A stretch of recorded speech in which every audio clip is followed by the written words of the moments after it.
भोला का पुरवा था तो छोटा मगर बहुत गुलजार। अधिकतर अहीर ही बसते थे और किसानों के देखते इनकी दशा बहुत बुरी न थी। भोला गांव का मुखिया था। द्वार पर बड़ी सी चरनी थी जिस पर 10-12 गायें भैंसें खड़ी सानी खा रही थीं। ओसारे में एक बड़ा सा तख्त पड़ा था जो शायद 10 आदमियों से भी न उठता। किसी खूंटी पर ढोलक लटक रही थी, किसी पर मजीरा। एक ताख पर कोई पुस्तक बस्ते में बंधी रखी हुई थी जो शायद रामायण हो। दोनों बहुएं सामने बैठी गोबर पाट रही थीं और झुनिया चौखट पर खड़ी थी। उसकी आंखें लाल थीं और नाक के सिरे पर भी सुर्खी थी। मालूम होता था अभी रोकर उठी है। उसके मांसल स्वस्थ सुगठित अंगों में मानो यौवन लहरें मार रहा था। मुंह बड़ा और गोल था, कपोल फूले हुए, आंखें छोटी और भीतर धंसी हुई, माथा पतला पर वक्ष का उभार और गात का वह गुदगुदापन आंखों को खींचता था। उस पर छपी हुई गुलाबी साड़ी उसे और भी शोभा प्रदान कर रही थी। भोला को देखते ही उसने लपक कर उनके सिर से खांचा उतरवाया। भोला ने गोबर और होरी के खांचे उतरवाए और झुनिया से बोले, पहले एक चिलम भर ला, फिर थोड़ा सा रस बना ले। पानी न हो तो गगरा ला, मैं खींच दूं। होरी महतो को पहचानती है ना? फिर होरी से बोला, घरनी के बिना घर नहीं रहता भैया। पुरानी कहावत है, नाटन खेती बहुरियन घर। नाटे बैल क्या खेती करेंगे और बहुएं क्या घर संभालेंगी। जब से इनकी माँ मरी है जैसे घर की बरकत ही उठ गई। बहुएं आटा पाट लेती हैं पर गृहस्थी चलाना क्या जाने। हाँ, मुंह चलाना खूब जानती हैं। लौंडे कहीं फड़ पर जमे होंगे। सबके सब आलसी हैं, कामचोर। जब तक जीता हूं इनके पीछे मरता हूं। मर जाऊंगा तो आप सिर पर हाथ धर कर रोएंगे। लड़की भी वैसी ही, छोटा सा अढ़ौना भी करेगी तो भुन भुना कर। मैं तो सह लेता हूं, खसम थोड़े ही सहेगा। झुनिया एक हाथ में भरी हुई चिलम दूसरे में रस का लौटा ले बड़ी फुर्ती से आ पहुंची। फिर रस्सी और कलसा लेकर पानी भरने चली। गोबर ने उसके हाथ से कलसा लेने के लिए हाथ बढ़ाकर झेंपते हुए कहा, तुम रहने दो, मैं भरे लाता हूं। झुनिया ने कलसा न दिया। कुएं के जगत पर जाकर मुस्कराती हुई बोली, तुम हमारे मेहमान हो, कहोगे। एक लोटा पानी भी किसी ने न दिया। मेहमान काहे से हो गया, तुम्हारा पड़ोसी ही तो हूं। पड़ोसी साल भर में एक बार भी सूरत न दिखाए तो मेहमान ही है। रोज रोज आने से मर्जाद भी तो नहीं रहती। झुनिया हंसकर तिरछी नजरों से देखती हुई बोली, वही मर्जाद तो दे रही हूं। महीने में एक बार आओगे, ठंडा पानी दूंगी। 15वें दिन आओगे, चिलम पाओगे। 7वें दिन आओगे, खाली बैठने को माची दूंगी। रोज रोज आओगे, कुछ न पाओगे। दर्शन तो दोगी, दर्शन के लिए पूजा करनी पड़ेगी। यह कहते कहते जैसे उसे कोई भूली हुई बात याद आ गई। उसका मुंह उदास हो गया। वह विधवा है। उसके नारीत्व के द्वार पर पहले उसका पति रक्षक बना बैठा रहता था। वह निश्चिंत थी। अब उस द्वार पर कोई रक्षक न था, इसलिए वह उस द्वार को सदैव बंद रखती है। कभी कभी घर के सूनेपन से उकताकर वह द्वार खोलती है, पर किसी को आते देखकर भयभीत होकर दोनों पट भेड़ लेती है। गोबर ने कलसा भरकर निकाला। सबों ने रस पिया और एक चिलम तमाखू और पीकर लौटे। भोला ने कहा, कल तुम आकर गाय ले जाना गोबर, इस बखत तो सानी खा रही है। गोबर की आंखें उसी गाय पर लगी हुई थीं और मन ही मन वह मुग्ध हुआ जाता था। गाय इतनी सुंदर और सुडौल है, इसकी उसने कल्पना भी न की थी। होरी ने लोभ को रोककर कहा, मंगवा लूंगा, जल्दी क्या है। तुम्हें जल्दी न हो, हमें तो जल्दी है। उसे द्वार पर देखकर तुम्हें वह बात याद रहेगी। उसकी मुझे बड़ी फिक्र है दादा। तो कल गोबर को भेज देना। दोनों ने अपने अपने खांचे सिर पर रखे और आगे बढ़े। दोनों इतने प्रसन्न थे मानो ब्याह करके लौटे हों। होरी को तो अपने चिरसंचित अभिलाषा के पूरे होने का हर्ष था और बिना पैसे के। गोबर को इससे भी बहुमूल्य वस्तु मिल गई थी। उसके मन में अभिलाषा जाग उठी थी। अवसर पाकर उसने पीछे की ओर देखा। झुनिया द्वार पर खड़ी थी, मत्त आशा की भांति अधीर चंचल। भाग 4। होरी को रात भर नींद नहीं आई। नीम के पेड़ तले अपने बांस की खाट पर पड़ा बार बार तारों की ओर देखता था। गाय के लिए नाद गाड़नी है, बैलों से अलग उसकी नाद रहे तो अच्छा। अभी तो रात को बाहर ही रहेगी, लेकिन चौमासे में उसके लिए कोई दूसरी जगह ठीक करनी होगी। बाहर लोग नजर लगा देते हैं, कभी कभी तो ऐसा टोना टोटका कर देते हैं कि गाय का दूध ही सूख जाता है। थन में हाथ ही नहीं लगाने देती, लात मारती है। नहीं, बाहर बांधना ठीक नहीं, और बाहर नाद भी कौन गाड़ने देगा। कारिंदा साहब नजर के लिए मुंह फैलाएंगे। छोटी छोटी बात के लिए राय साहब के पास फरियाद ले जाना भी उचित नहीं। और कारिंदे के सामने मेरी सुनता कौन है। उनसे कुछ कहूं तो कारिंदा दुश्मन हो जाए। जल में रहकर मगर से बैर करना बुड़बकपन है। भीतर ही बांधूंगा। आंगन है तो छोटा सा, लेकिन एक मड़ैया डाल देने से काम चल जाएगा। अभी पहला ही बयान है। 5 सेर से कम क्या दूध देगी। सेर भर तो गोबर ही को चाहिए। रुपया दूध देखकर कैसी ललचाती रहती है। अब पिए जितना चाहे। कभी कभी 2-4 सेर मालिकों को दे आया करूंगा। कारिंदा साहब की पूजा भी करनी ही होगी, और भोला के रुपए भी दे देना चाहिए। सगाई के ढकोसले में उसे क्यों डालूं। जो आदमी अपने ऊपर इतना विश्वास करे, उससे दगा करना नीचता है। 80 रुपए की गाय मेरे विश्वास पर दे दी। नहीं, यहां तो कोई 1 पैसे को नहीं पतियाता। सन में क्या कुछ न मिलेगा। अगर 25 रुपए भी दे दूं तो भोला को ढाढ़स हो जाए। धनिया से नाहक बता दिया। चुपके से गाय लाकर बांध देता तो चकरा जाती। लगती पूछने, किसकी गाय है, कहाँ से लाए हो।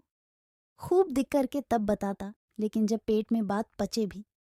कभी 2-4 पैसे ऊपर से आ जाते हैं, उनको भी तो नहीं छिपा सकता। और यह अच्छा भी है, उसे घर की चिंता रहती है। अगर उसे मालूम हो जाए कि इनके पास भी पैसे रहते हैं तो फिर नखड़े बघारने लगे। गोबर जरा आलसी है। नहीं, मैं गऊ की ऐसी सेवा करता कि जैसी चाहिए। आलसी वालसी कुछ नहीं है। इस उम्र में कौन आलसी नहीं होता। मैं भी दादा के सामने मटर गश्ती ही किया करता था। बेचारे पहर रात से कुत्ती काटने लगते। कभी द्वार पर झाड़ू लगाते, कभी खेत में खाद फेंकते। मैं पड़ा सोता रहता। कभी जगा देते तो मैं बिगड़ जाता और घर छोड़कर भाग जाने की धमकी देता था। लड़के जब अपने माँ बाप के सामने भी जिंदगी का थोड़ा सा सुख न भोगेंगे, तो फिर जब अपने सिर पड़ गई तो क्या भोगेंगे। दादा के मरते ही क्या मैंने घर नहीं संभाल लिया। सारा गांव यही कहता था कि होरी घर बर्बाद कर देगा, लेकिन सिर पर बोझ पड़ते ही मैंने ऐसा चोला बदला कि लोग देखते रह गए। शोभा और हीरा अलग ही हो गए। नहीं, आज इस घर की और ही बात होती। 3 हल एक साथ चलते, अब तीनों अलग अलग चलते हैं। सब समय का फेर है। धनिया का क्या दोष था। बेचारी जब से घर में आई कभी तो आराम से न बैठी। डोली से उतरते ही सारा काम सिर पर उठा लिया। अम्मा को पान की तरह फेरती रहती थी। जिसने घर के पीछे अपने को मिटा दिया, देवरानियों से काम करने को कहती थी, तो क्या बुरा करती थी। आखिर उसे भी तो कुछ आराम मिलना चाहिए। लेकिन भाग्य में आराम लिखा होता तब तो मिलता। तब देवरों के लिए मरती थी, अब अपने बच्चों के लिए मरती है। वह इतनी सीधी गमखोर निर्छल न होती तो आज शोभा और हीरा जो मूंछों पर ताव देते फिरते हैं, कहीं भीख मांगते होते। आदमी कितना स्वार्थी हो जाता है। जिसके लिए मरो वही जान का दुश्मन हो जाता है। होरी ने फिर पूर्व की ओर देखा। साइद भिनसार हो रहा है। गोबर काहे को जागने लगा। नहीं, कह के तो यही सोया था कि मैं अंधेरे ही चला जाऊंगा। जाकर नाद तो गाड़ दूं, लेकिन नहीं, जब तक गाय द्वार पर ना आ जाए नाद गाड़ना ठीक नहीं। कहीं भोला बदल गए या और किसी कारण से गाय न दी तो सारा गांव तालियां पीटने लगेगा। चले थे गाय लेने। पट्ठे ने इतनी फुर्ती से नाद गाड़ दी मानो इसी की कसर थी। भोला है तो अपने घर का मालिक, लेकिन जब लड़के सयाने हो गए तो बाप की कौन चलती है। कामता और जंगी अकड़ जाएं तो क्या भोला अपने मन से गाय मुझे दे देंगे। कभी नहीं। सहसा गोबर चौंक कर उठ बैठा और आंखें मलता हुआ बोला, अरे यह तो भोर हो गया। तुमने नाद गाड़ दी दादा। होरी गोबर के सुगठित शरीर और चौड़ी छाती की ओर गर्व से देखकर और मन में यह सोचते हुए कि कहीं इसे गोरस मिलता तो कैसा पट्ठा हो जाता, बोला, नहीं, अभी नहीं गाड़ी। सोचा, कहीं ना मिले तो नाहक भद्द हो। गोबर ने त्योरी चढ़ाकर कहा, मिलेगी क्यों नहीं। उनके मन में कोई चोर बैठ जाए। चोर पैठे या डाय, गाय तो उन्हें देनी ही पड़ेगी। गोबर ने और कुछ न कहा, लाठी कंधों पर रखी और चल दिया। होरी उसे जाते देखता हुआ अपना कलेजा ठंडा करता रहा। अब लड़के की सगाई में देर न करनी चाहिए। 17वां लग गया, मगर करे कैसे? कहीं पैसे के भी दरअसन हो। जब से तीनों भाइयों में अलगौजा हो गया, घर की साख जाती रही। महतो लड़का देखने आते हैं, पर घर की दशा देखकर मुंह फीका करके चले जाते हैं। 2-1 राजी भी हुए तो रुपए मांगते हैं। 200-300 लड़की का दाम चुकाए और इतना ही ऊपर से खर्च करे, तब जाकर ब्याह हो। कहाँ से आवें इतने रुपए? रास खलिहान में तुल जाती है, खाने भर को भी नहीं बचता। ब्याह कहाँ से हो? और अब तो सोना ब्याहने योग्य हो गई। लड़के का ब्याह न हुआ ना सही, लड़की का ब्याह न हुआ तो सारी बिरादरी में हंसी होगी। पहले तो उसी की सगाई करनी है, पीछे देखी जाएगी। एक आदमी ने आकर राम राम किया और पूछा, तुम्हारी कोठी में कुछ बांस होंगे महतो? होरी ने देखा, दमड़ी बंसोर सामने खड़ा है। नाटा, काला, खूब मोटा, चौड़ा मुंह, बड़ी बड़ी मूछें, लाल आंखें, कमर में बांस काटने की कटार खोसे हुए। साल में 1-2 बार आकर चिकें, कुर्सियां, मोढ़े, टोकरियां आदि बनाने के लिए कुछ बांस काट ले जाता था। होरी प्रसन्न हो गया। मुट्ठी गर्म होने की कुछ आशा बंधी। चौधरी को ले जाकर अपने तीनों कोठियां दिखाई, मोल भाव किया और 25 रुपए सैकड़े में 50 बांसों का बयाना ले लिया। फिर दोनों लौटे। होरी ने उसे चिलम पिलाई, जलपान कराया और तब रहस्यमय भाव से बोला, मेरे बांस कभी 30 रुपए से कम में नहीं जाते, लेकिन तुम घर के आदमी हो, तुमसे क्या मोल भाव करता? तुम्हारा वह लड़का जिसकी सगाई हुई थी, अभी परदेश से लौटा कि नहीं? चौधरी ने चिलम का दम लगाकर खांसते हुए कहा, उस लौंडे के पीछे तो मर मिटा महतो। जवान बहू घर में बैठी थी और वह बिरादरी की एक दूसरी औरत के साथ परदेश में मौज करने चल दिया। बहू भी दूसरे के साथ निकल गई। बड़ी नाकिस जात है महतो, किसी की नहीं होती। कितना समझाया कि तू जो चाहे खा, जो चाहे पहन, मेरी नाक न कटवा, मुदा कौन सुनता है? औरत को भगवान सब कुछ दे, रूप न दे, नहीं तो वह काबू में नहीं रहती। कोठियां तो बंट गई होंगी। होरी ने आकाश की ओर देखा और मानो उसकी महानता में उड़ता हुआ बोला, सब कुछ बंट गया चौधरी। जिनको लड़कों की तरह पाला पोसा, वह अब बराबर के हिस्सेदार हैं, लेकिन भाई का हिस्सा खाने की अपनी नीयत नहीं है। इधर तुमसे रुपए मिलेंगे, उधर दोनों भाइयों को बांट दूंगा। 4 दिन की जिंदगी में क्यों किसी से छल कपट करूं? नहीं कह दूं कि 20 रुपए सैकड़े में बेचे हैं, तो उन्हें क्या पता लगेगा? तुम उनसे कहने थोड़े ही जाओगे। तुम्हें तो मैंने बराबर अपना भाई समझा है। व्यवहार में हम भाई के अर्थ का कितना ही दुरुपयोग करें, लेकिन उसकी भावना में जो पवित्रता है, वह हमारी कालिमा से कभी मलिन नहीं होती। होरी ने अप्रत्यक्ष रूप से यह प्रस्ताव करके चौधरी के मुंह की ओर देखा कि वह स्वीकार करता है या नहीं। उसके मुख पर कुछ ऐसा मिथ्या विनीत भाव प्रकट हुआ जो भिक्षा मांगते समय मोटे भिक्षुकों पर आ जाता है। चौधरी ने होरी का आसन पाकर चाबुक जमाया। हमारा तुम्हारा पुराना भाईचारा है महतो, ऐसी बात है भला, लेकिन बात यह है कि ईमान आदमी बेचता है तो किसी लालच से। 20 रुपए नहीं, मैं 15 रुपए कहूंगा, लेकिन जो 20 रुपए के दाम लो। होरी ने खिसिया कर कहा, तुम तो चौधरी अंधेर करते हो। 20 रुपए में कहीं ऐसे बांस जाते हैं?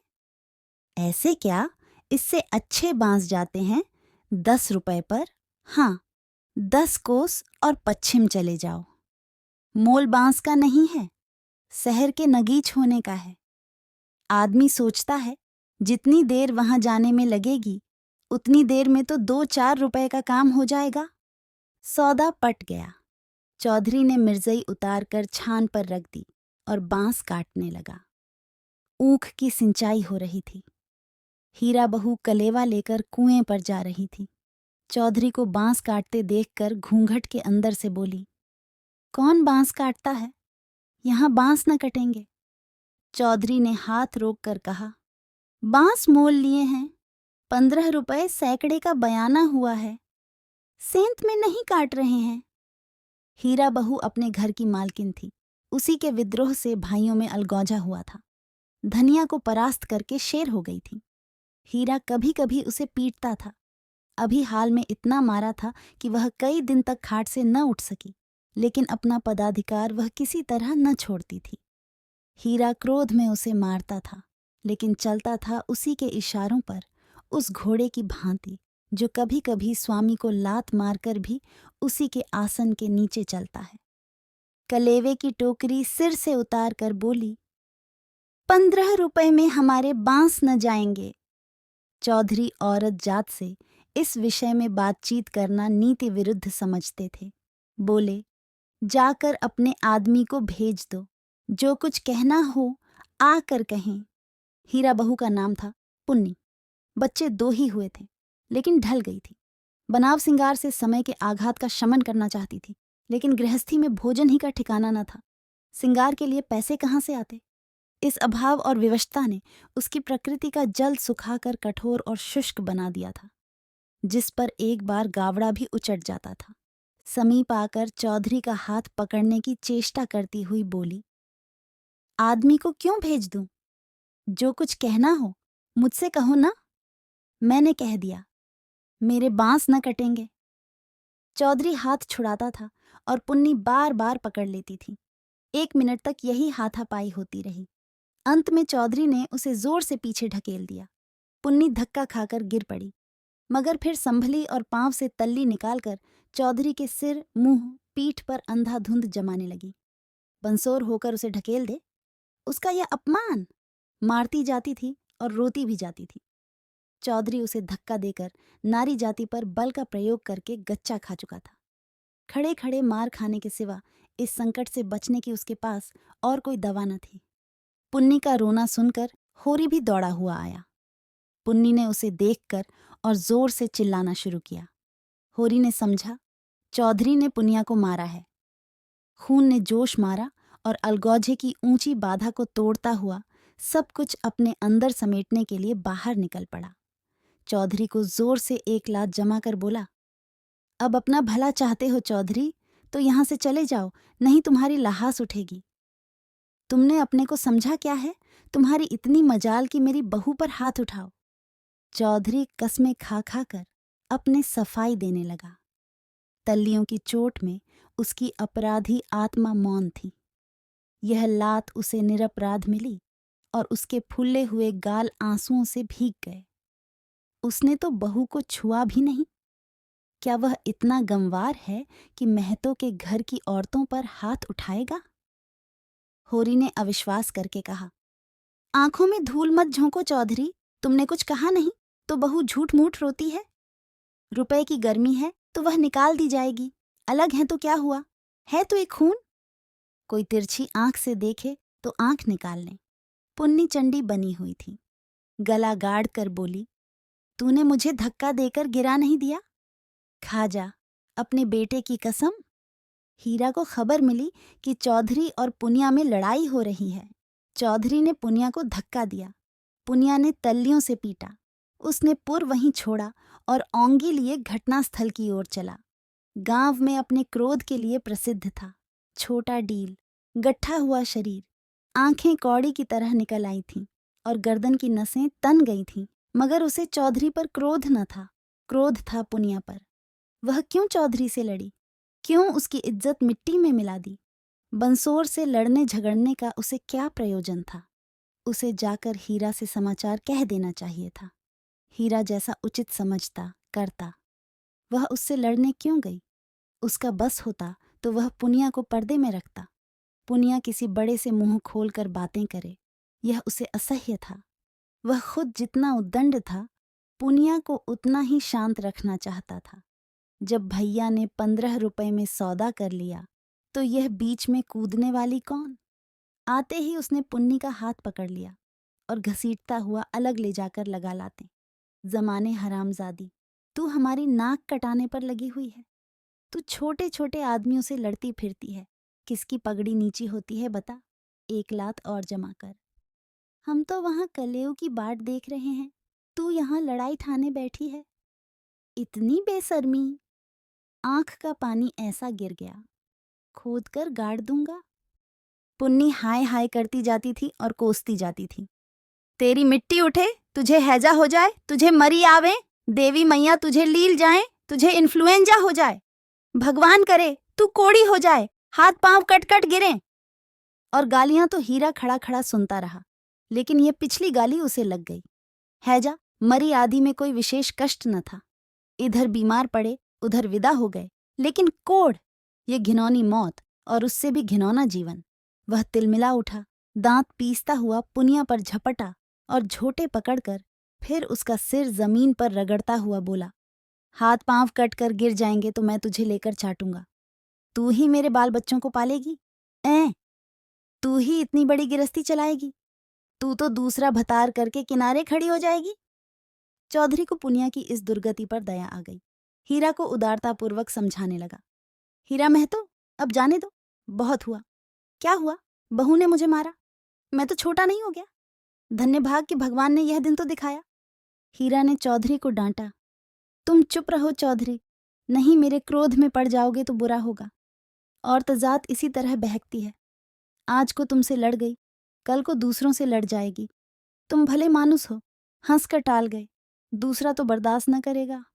कहीं उसने भी हाथ छोड़ दिया तो कितनी आबरू रह जाएगी, बताओ। इस ख्याल ने उसके क्रोध को फिर भड़काया। लपका था कि होरी ने दौड़कर पकड़ लिया और उसे पीछे हटाते हुए बोला, अरे हो तो गया, देख तो लिया दुनिया ने कि बड़े बहादुर हो, अब क्या उसे पीस कर पी जाओगे? हीरा अब भी बड़े भाई का अदब करता था, सीधे सीधे न लड़ता था। चाहता तो एक झटके में अपना हाथ छुड़ा लेता, लेकिन इतनी बेअदबी न कर सका। चौधरी की ओर देखकर बोला, अब खड़े क्या ताकते हो, जाकर अपने बांस काटो। मैंने सही कर दिया, 15 रुपए सैकड़े में तय है। कहाँ तो पुन्नी रो रही थी, कहाँ झमक कर उठी और अपना सिर पीट कर बोली, लगा दे घर में आग, मुझे क्या करना है? भाग फूट गया कि तुझ जैसे कसाई के पाले पड़ी, लगा दे घर में आग। उसने कलेव की टोकरी वहीं छोड़ दी और घर की ओर चली। हीरा गर्जा, वहां कहाँ जाती है, चल कुएं पर, नहीं खून पी जाऊंगा। पुनिया के पांव रुक गए। इस नाटक का दूसरा अंक न खेलना चाहती थी। चुपके से टोकरी उठाकर रोती हुई कुएं की ओर चली। हीरा भी पीछे पीछे चला। होरी ने कहा, अब फिर मारधाड़ न करना, इससे औरत बेशरम हो जाती है। धनिया ने द्वार पर आकर हाँक लगाई, तुम वहां खड़े खड़े क्या तमाशा देख रहे हो? कोई तुम्हारी सुनता भी है कि यूं ही शिक्षा दे रहे हो? उस दिन इसी बहू ने तुम्हें घूंघट की आड़ में दाढ़ीजार कहा था, भूल गए? बहुरिया होकर पराए मर्दों से लड़ेगी तो डांटी न जाएगी। होरी द्वार पर आकर नटखटपन के साथ बोला, और जो मैं इसी तरह तुझे मारूं? क्या कभी मारा नहीं है जो मारने की साध बनी हुई है? इतनी बेदर्दी से मारता तो तू घर छोड़कर भाग जाती। पुनिया बड़ी गमखोर है। ओहो, ऐसे ही तो बड़े दर्द वाले हो, अभी तक मार का दाग बना हुआ है। हीरा मारता है तो दुलारता भी है, तुमने खाली मारना सीखा, दुलार करना सीखा ही नहीं। मैं ही ऐसी हूं कि तुम्हारे साथ निबाह हुआ। अच्छा रहने दे, बहुत अपना बखान न कर। तू ही रूठ रूठ नहर भागती थी, जब महीनों खुशामद करता था तब जाकर आती थी, जब अपने गरज सताती थी तब मनाने जाते थे लाला, मेरे दुलार से नहीं जाते थे। इसी से तो मैं सबसे तेरा बखान करता हूं। वैवाहिक जीवन के प्रभात में लालसा अपने गुलाबी मादकता के साथ उदय होती है और हृदय के सारे आकाश को अपने माधुर्य की सुनहरी किरणों से रंजित कर देती है। फिर मध्याह्न का प्रखर ताप आता है, क्षण क्षण पर बगुले उठते हैं और पृथ्वी कांपने लगती है। लालसा का सुनहरा आवरण हट जाता है और वास्तविकता अपने नग्न रूप में सामने आ खड़ी होती है।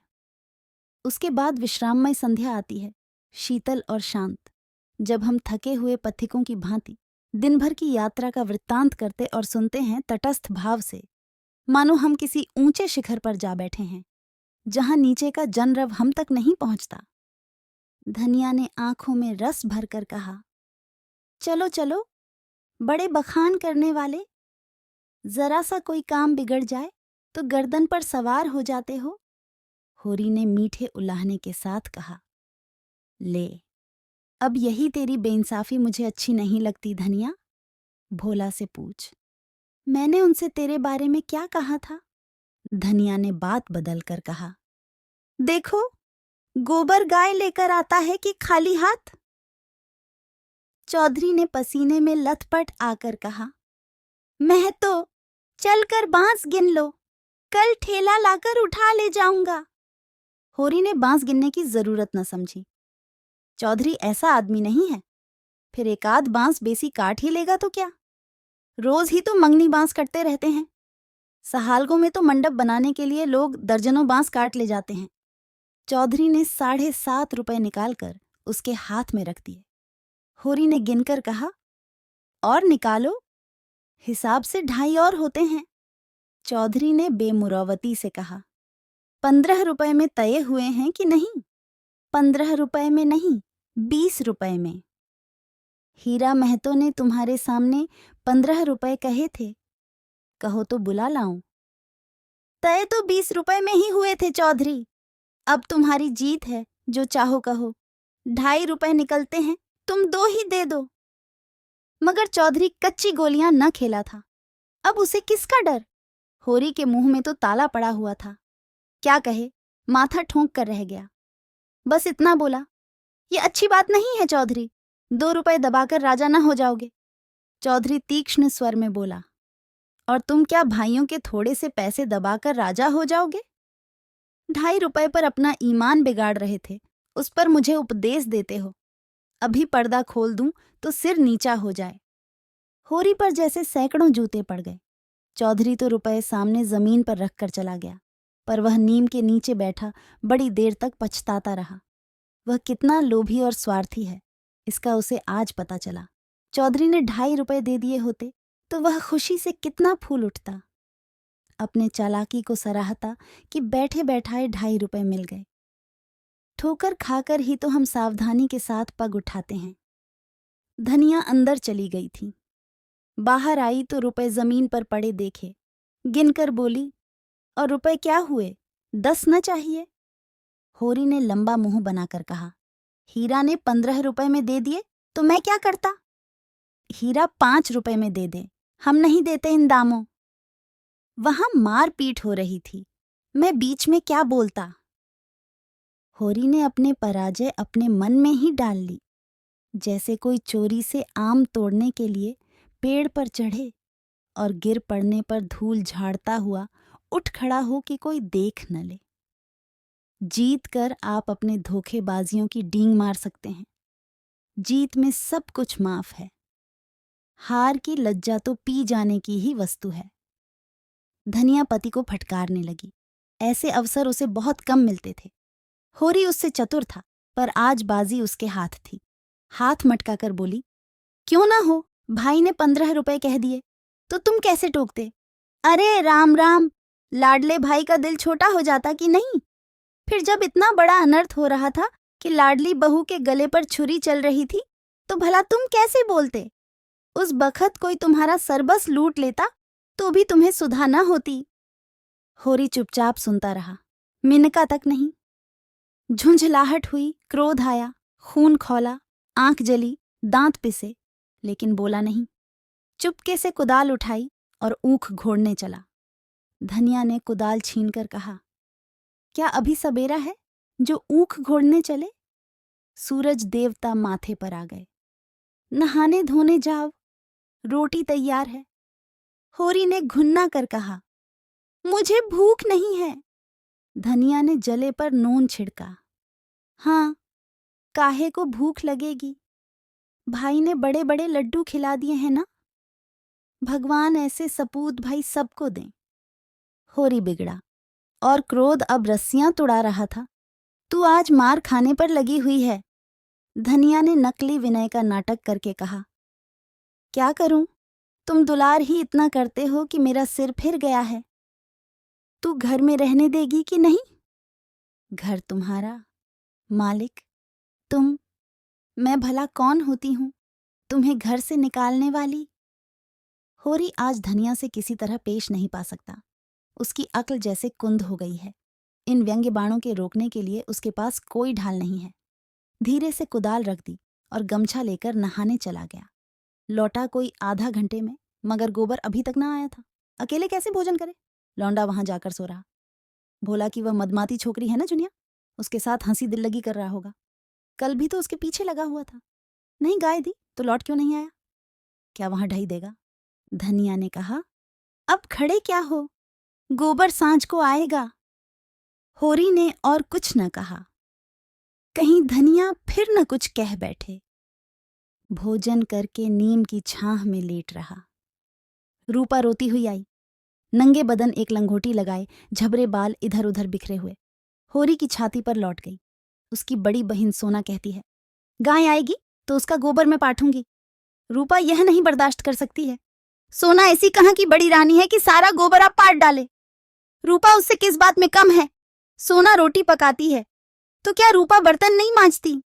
सोना पानी लाती है तो क्या रूपा कुएं पर रस्सी नहीं ले जाती? सोना तो कलसा भरकर इठलाती चली आती है, रस्सी समेट कर रूपा ही लाती है। गोबर दोनों साथ पाटती हैं। सोना खेत घोड़ने जाती है तो क्या रूपा बकरी चराने नहीं जाती? फिर सोना क्यों अकेली गोबर पाटेगी? यह अन्याय रूपा कैसे सहे? होरी ने उसके भोलेपन पर मुग्ध होकर कहा, नहीं, गाय का गोबर तू पार्थना। सोना गाय के पास आए तो भगा देना। रूपा ने पिता के गले में हाथ डालकर कहा, दूध भी मैं ही दूहूंगी। हाँ हाँ, तू न दुहेगी तो और कौन दुहेगा? वह मेरी गाय होगी। हाँ, 16 आने तेरी। रूपा प्रसन्न होकर अपने विजय का शुभ समाचार पराजित सोना को सुनाने चली गई। गाय मेरी होगी, उसका दूध मैं दुहूंगी, उसका गोबर मैं पाठूंगी, तुझे कुछ न मिलेगा।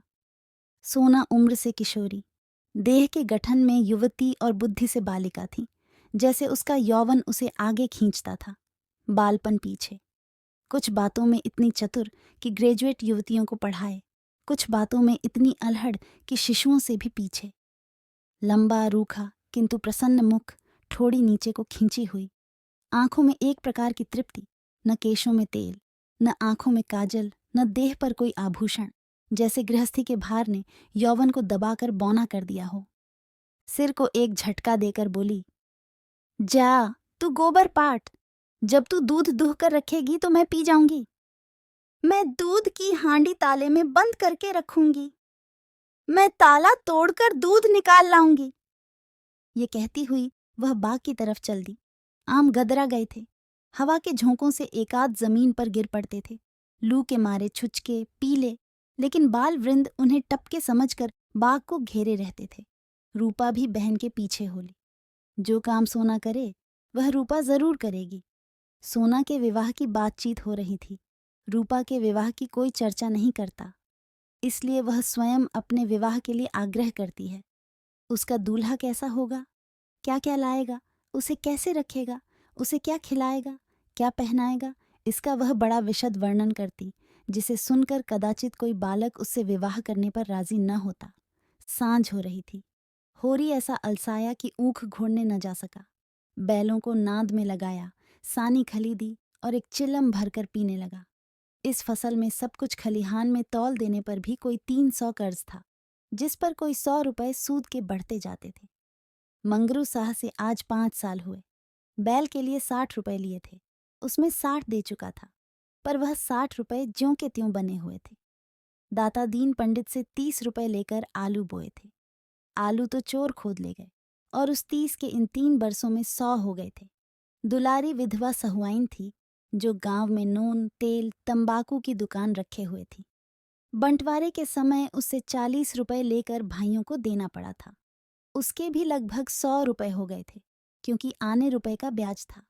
लगान के भी अभी 25 रुपए बाकी पड़े हुए थे, और दशहरे के दिन शगुन के रुपयों का भी कोई प्रबंध करना था। बांसों के रुपए बड़े अच्छे समय पर मिल गए।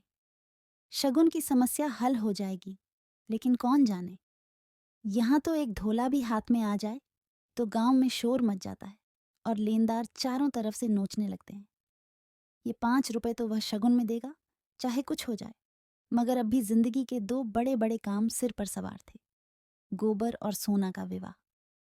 बहुत हाथ बांधने पर भी 300 से कम खर्च न होंगे। ये 300 किसके घर से आएंगे? कितना चाहता है कि किसी से एक पैसा कर्ज न ले, जिसका आता हो उसका पाई पाई चुका दे, लेकिन हर तरह का कष्ट उठाने पर भी गला नहीं छूटता।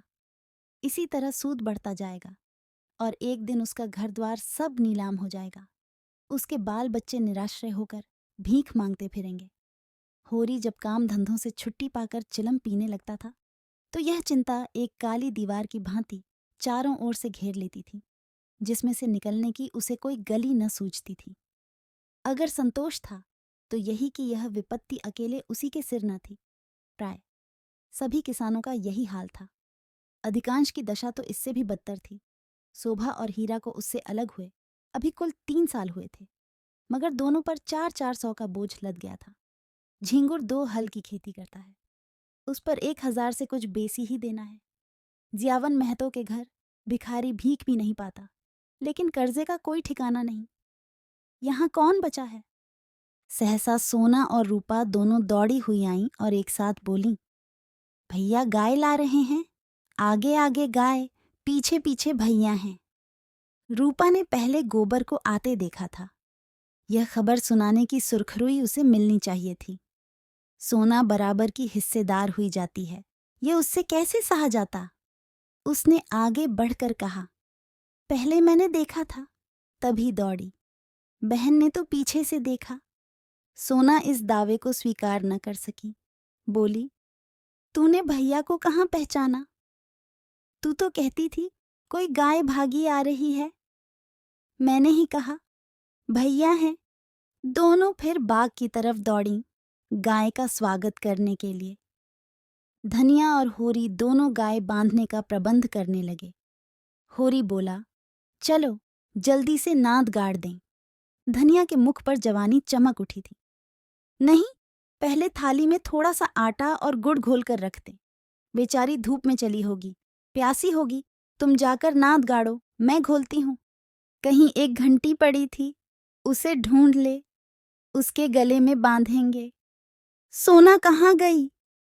सहुआइन की दुकान से थोड़ा सा काला डोरा मंगवा लो, गाय को नजर बहुत लगती है।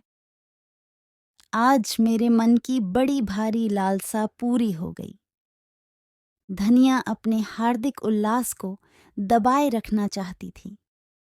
इतनी बड़ी संपदा अपने साथ कोई नई बाधा न लाए, ये शंका उसके निराश हृदय में कंपन डाल रही थी।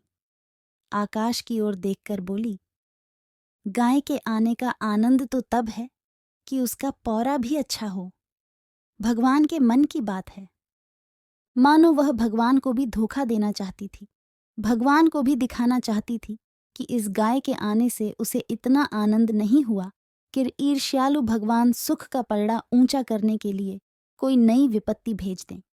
वह अभी आटा घोल ही रही थी कि गोबर गाय को लिए बालकों के एक जुलूस के साथ द्वार पर आ पहुंचा। होरी दौड़कर गाय के गले से लिपट गया।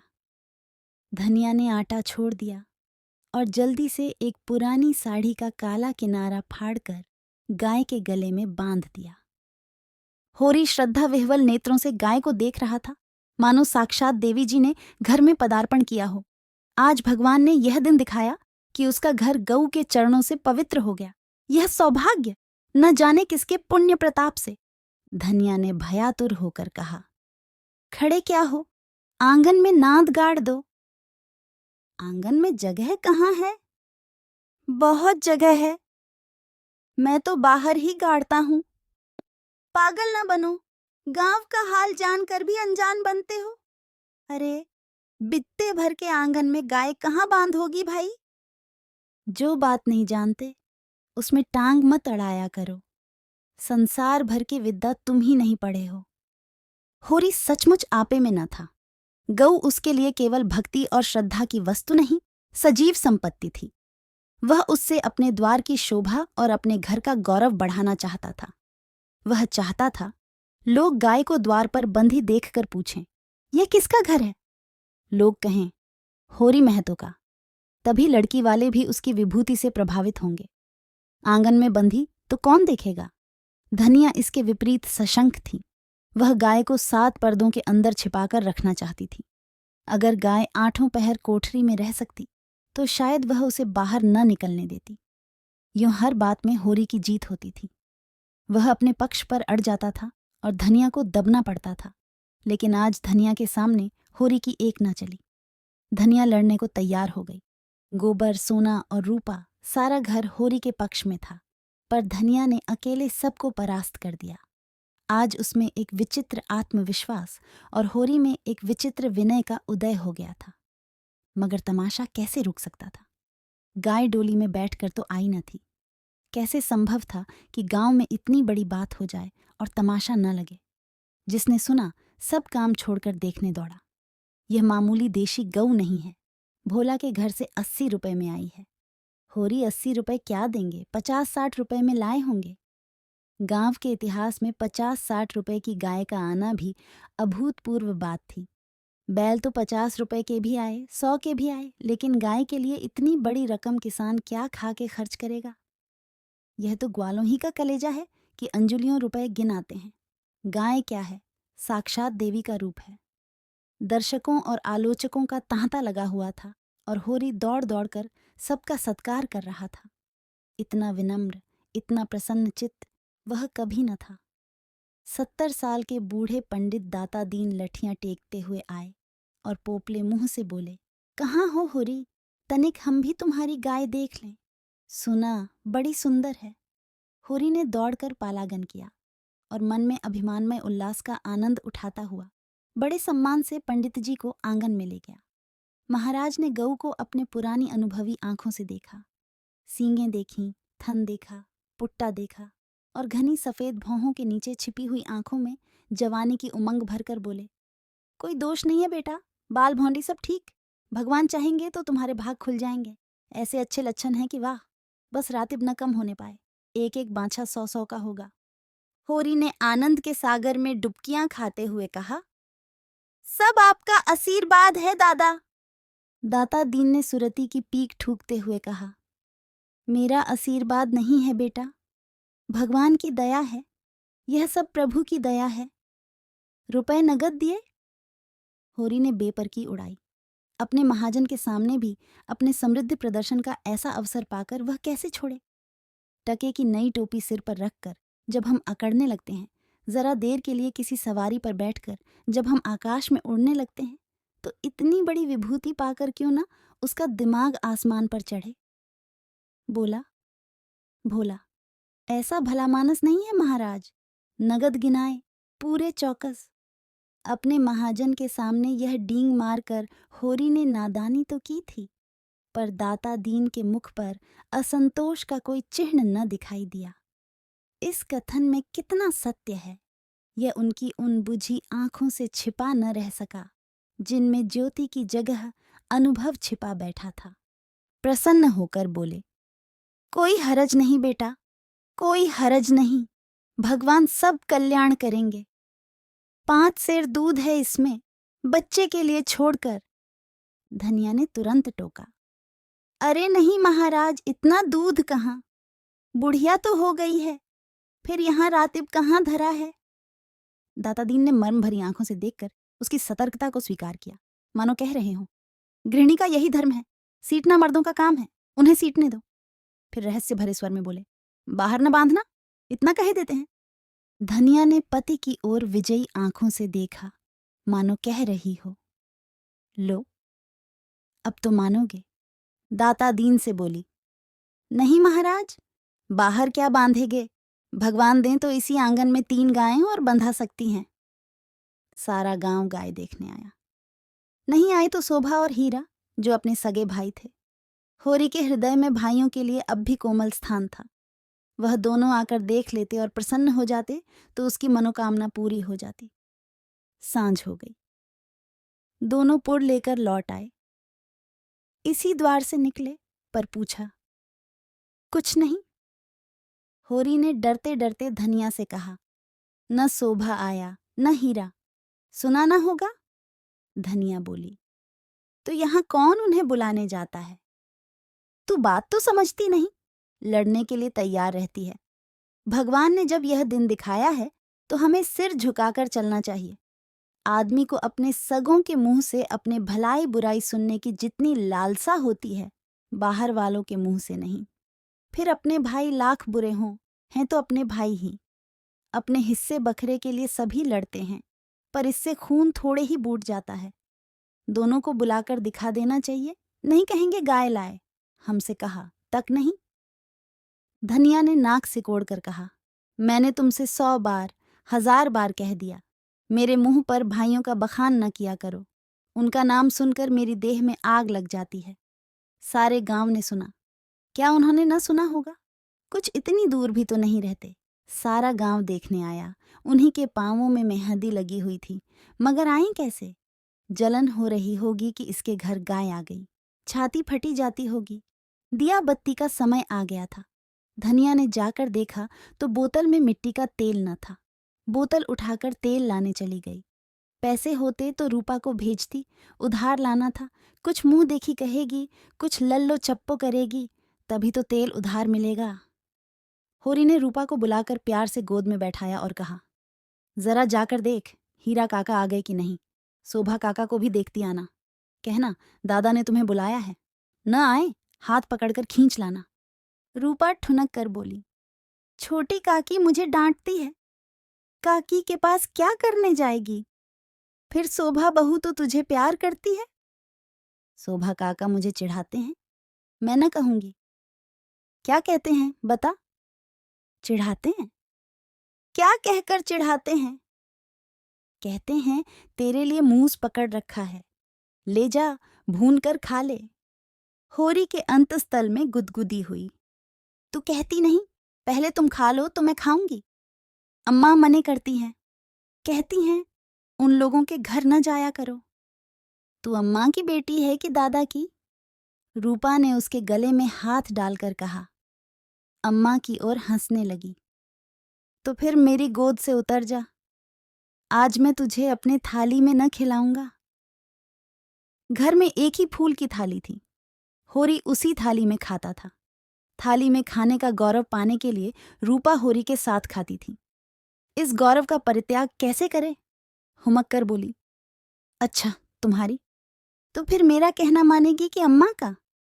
तुम्हारा, तो जाकर हीरा और शोभा को खींच ला। और जो अम्मा बिगड़े, अम्मा से कहने कौन जाएगा? रूपा कूदती हुई हीरा के घर चली। द्वेष का मायाजाल बड़ी बड़ी मछलियों को ही फंसाता है। छोटी मछलियां या तो उसमें फंसती ही नहीं या तुरंत निकल जाती हैं। उनके लिए वह घातक जाल क्रीड़ा की वस्तु है, भय की नहीं। भाइयों से होरी की बोलचाल बंद थी, पर रूपा दोनों घरों में आती जाती थी। बच्चों से क्या बैर, लेकिन रूपा घर से निकली ही थी कि धनिया तेल लिए मिल गई। उसने पूछा, सांझ की बेला कहाँ जाती है? चल घर। रूपा माँ को प्रसन्न करने के प्रलोभन को न रोक सकी। धनिया ने डांटा, चल घर, किसी को बुलाने नहीं जाना है। रूपा का हाथ पकड़े हुए वह घर आई और होरी से बोली, मैंने तुमसे 1000 बार कह दिया, मेरे लड़कों को किसी के घर न भेजा करो। किसी ने कुछ कर करा दिया तो मैं तुम्हें लेकर चाटूंगी।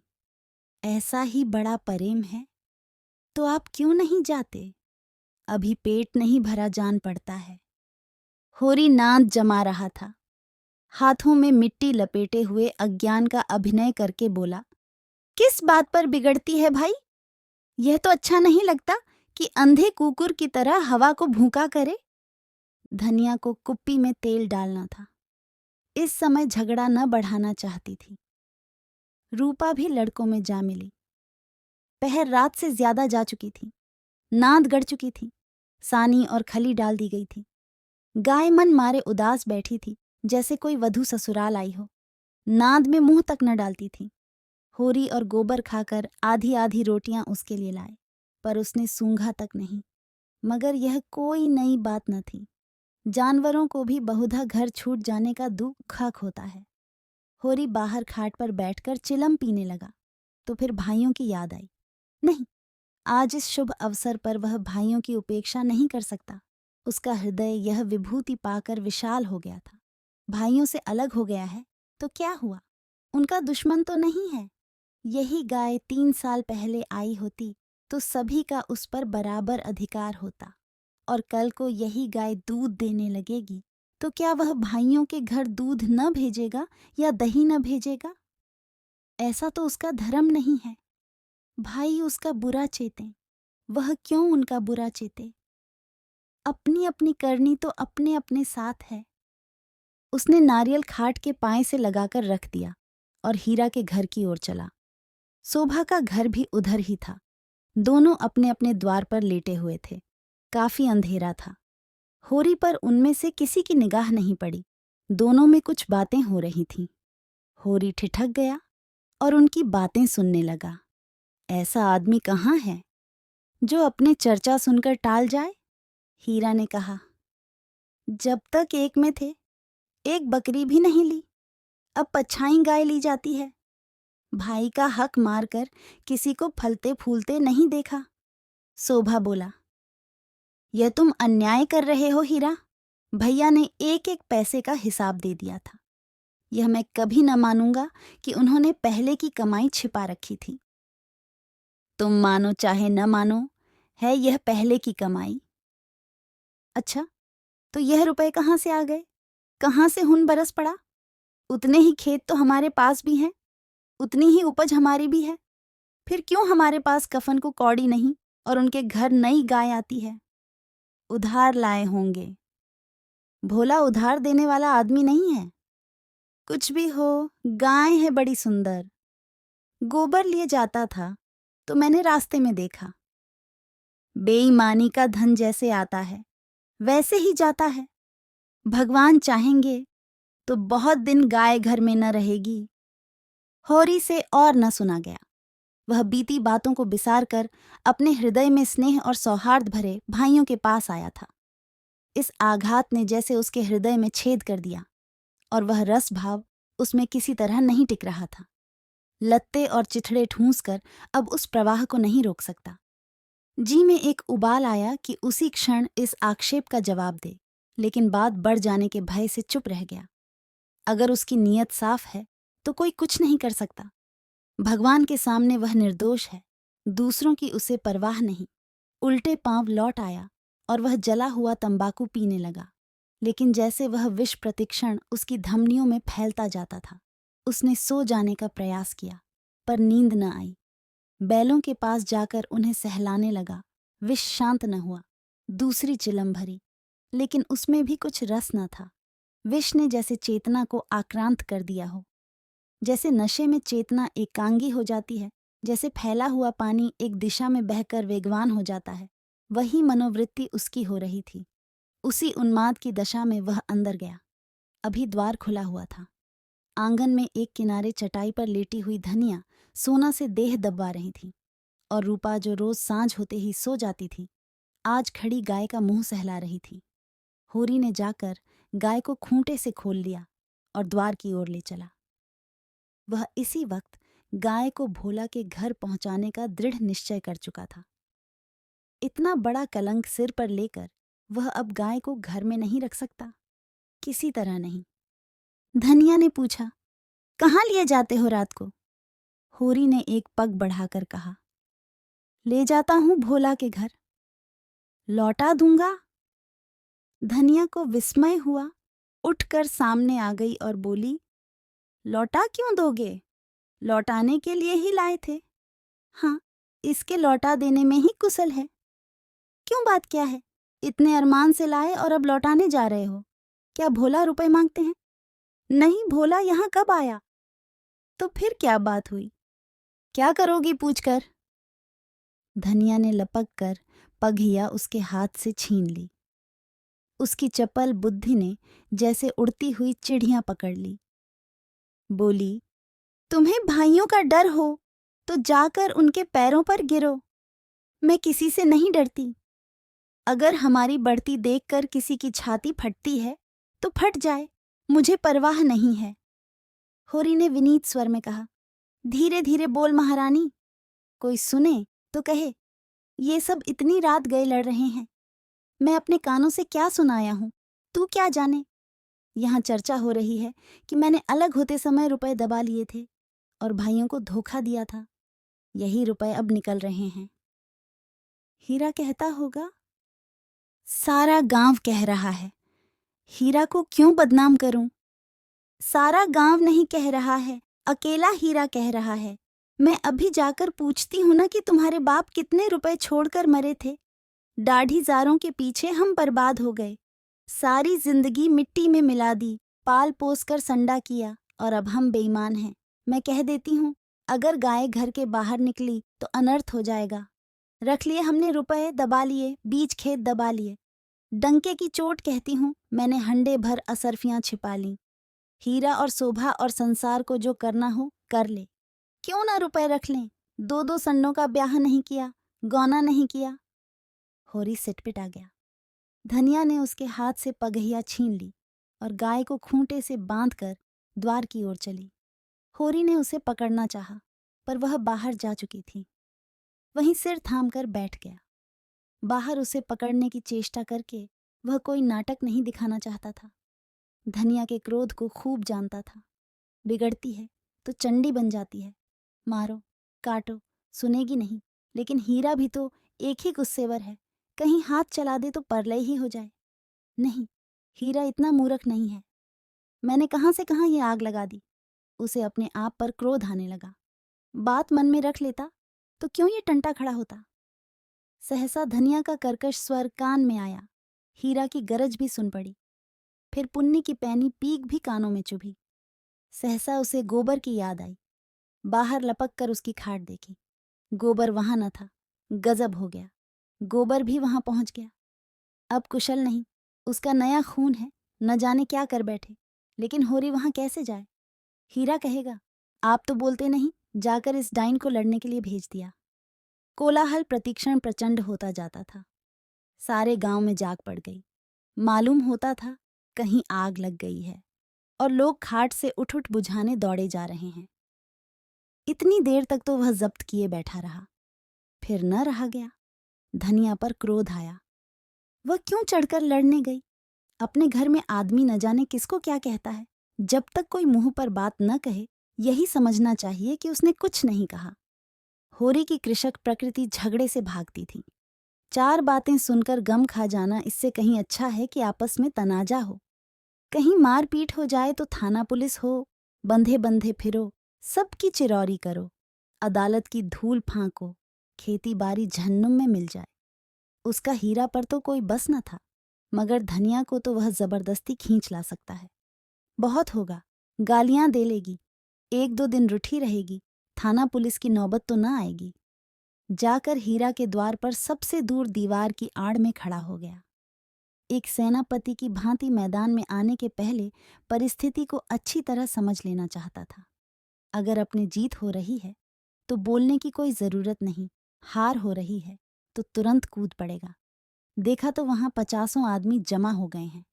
पंडित दाता दीन, लाला पटेश्वरी, दोनों ठाकुर जो गांव के कर्ता धर्ता थे, सभी पहुंचे हुए हैं। धनिया का पल्ला हल्का हो रहा था। उसकी उग्रता जनमत को उसके विरुद्ध किए देती थी। वह रणनीति में कुशल न थी। क्रोध में ऐसी जली कटी सुना रही थी कि लोगों की सहानुभूति उससे दूर होती जाती थी। वह गरज रही थी, तू हमें देखकर क्यों जलता है? हमें देखकर क्यों तेरी छाती फटती है? पाल पोस कर जवान कर दिया, ये उसका इनाम है। हमने न पाला होता तो आज कहीं भीख मांगते होते, ईंख की छाह भी न मिलती। होरी को ये शब्द जरूरत से ज्यादा कठोर जान पड़े। भाइयों का पालना पोसना तो उसका धर्म था। उनके हिस्से की जायदाद तो उसके हाथ में थी। कैसे न पालता पोसता, दुनिया में कहीं मुंह दिखाने लायक रहता। हीरा ने जवाब दिया, हम किसी का कुछ नहीं जानते। तेरे घर में कुत्तों की तरह एक टुकड़ा खाते थे और दिन दिन भर काम करते थे। जाना ही नहीं कि लड़कपन और जवानी कैसी होती है। दिन दिन भर सूखा गोबर बीना करते थे, उस पर भी तू बिना 10 गाली दिए रोटी न देती थी। तेरी जैसी राक्षसिन के हाथ में पड़कर जिंदगी तलख हो गई। धनिया और भी तेज हुई, जबान संभाल, नहीं जीभ खींच लूंगी। राक्षसिन तेरी औरत होगी। तू है किस फेर में मूड़ी काटे, टुकड़े खोर, नमक हराम। दाता दीन ने टोका, इतना कटु वचन क्यों कहती है धनिया? नारी का धर्म है कि गम खाए, वह तो उजड़ू है, क्यों उसके मुँह लगती है? लाला पटेश्वरी पटवारी ने उसका समर्थन किया। बात का जवाब बात है, गाली नहीं। तूने लड़कपन में उसे पाला पोसा, लेकिन यह क्यों भूल जाती है कि उसकी जायदाद तेरे हाथ में थी? धनिया ने समझा, सब के सब मिलकर मुझे नीचा दिखाना चाहते हैं। चौमुख लड़ाई लड़ने के लिए तैयार हो गई। अच्छा रहने दो लाला, मैं सबको पहचानती हूँ। इस गांव में रहते 20 साल हो गए, एक एक की नस पहचानती हूँ। मैं गाली दे रही हूँ और वह फूल बरसा रहा है, क्यों? दुलारी सहुआइन ने आग पर घी डाला। बाकी बड़ी गाल दराज औरत है भाई, मर्द के मुंह लगती है। होरी ही जैसा मर्द है कि इसका निवाह होता है। दूसरा मर्द होता तो एक दिन ना पड़ती। अगर हीरा इस समय जरा नर्म हो जाता तो उसकी जीत हो जाती, लेकिन ये गालियां सुनकर आपे से बाहर हो गया। औरों को अपने पक्ष में देखकर वह कुछ शेर हो रहा था। गाल फाड़ कर बोला, चली जा मेरे द्वार से, नहीं जूतों से बात करूंगा, झूठा पकड़कर उखाड़ लूंगा। गाली देती है डायन, बेटे का घमंड हो गया है। पासा पलट गया, होरी का खून खौल उठा, बारूद में जैसे चिंगारी पड़ गई हो। आगे आकर बोला, अच्छा बस अब चुप हो जाओ हीरा, अब नहीं सुना जाता। मैं इस औरत को क्या कहूँ, जब मेरी पीठ में धूल लगती है तो इसी के कारण, ना जाने क्यों इससे चुप नहीं रहा जाता। चारों ओर से हीरा पर बौछार पड़ने लगी। दाता दीन ने निर्लज्ज कह, पटेश्वरी ने गुंडा बनाया, झुनरी सिंह ने शैतान की उपाधि दी, दुलारी सहुआइन ने कपूत कहा, एक उदंड शब्द ने धनिया का पल्ला हल्का कर दिया था। दूसरे अग्र शब्द ने हीरा को गच्चे में डाल दिया। उस पर होरी के संयत बाक ने रही सही कसर भी पूरी कर दी। हीरा संभल गया, सारा गांव उसके विरुद्ध हो गया। अब चुप रहने में उसकी कुशल है। क्रोध के नशे में भी इतना होश उसे बाकी था। धनिया का कलेजा दूना हो गया। होरी से बोली, सुन लो कान खोल के, भाइयों के लिए मरते हो? यह भाई हैं, ऐसे भाई को मुंह ना देखें। यह मुझे जूतों से मारेगा, खिला पिला। होरी ने डांटा, फिर क्यों बकबक करने लगी तू? धनिया जमीन पर बैठ गई, आर्त स्वर में बोली, अब तो इसके जूते खा के जाऊंगी। जरा इसकी मर्दुमी देख लूं, कहाँ है गोबर, अब किस दिन काम आएगा। तू देख रहा है बेटा, तेरी माँ को जूते मारे जा रहे हैं। यो विलाप करके उसने अपने क्रोध के साथ होरी के क्रोध को भी क्रियाशील बना डाला। आग को फूंक फूंक कर उसमें ज्वाला पैदा कर दी। हीरा पराजित सा पीछे हट गया। पुत्री उसका हाथ पकड़कर घर की ओर खींच रही थी। सहसा धनिया ने सिंघनी की भांति झपट कर हीरा को इतने जोर से धक्का दिया कि वह धम से गिर पड़ा और बोली, कहाँ जाता है? जूते मार, मार जूते, देखूं तेरी मर्दुमी। होरी ने दौड़कर उसका हाथ पकड़ लिया और घसीटता हुआ घर ले चला।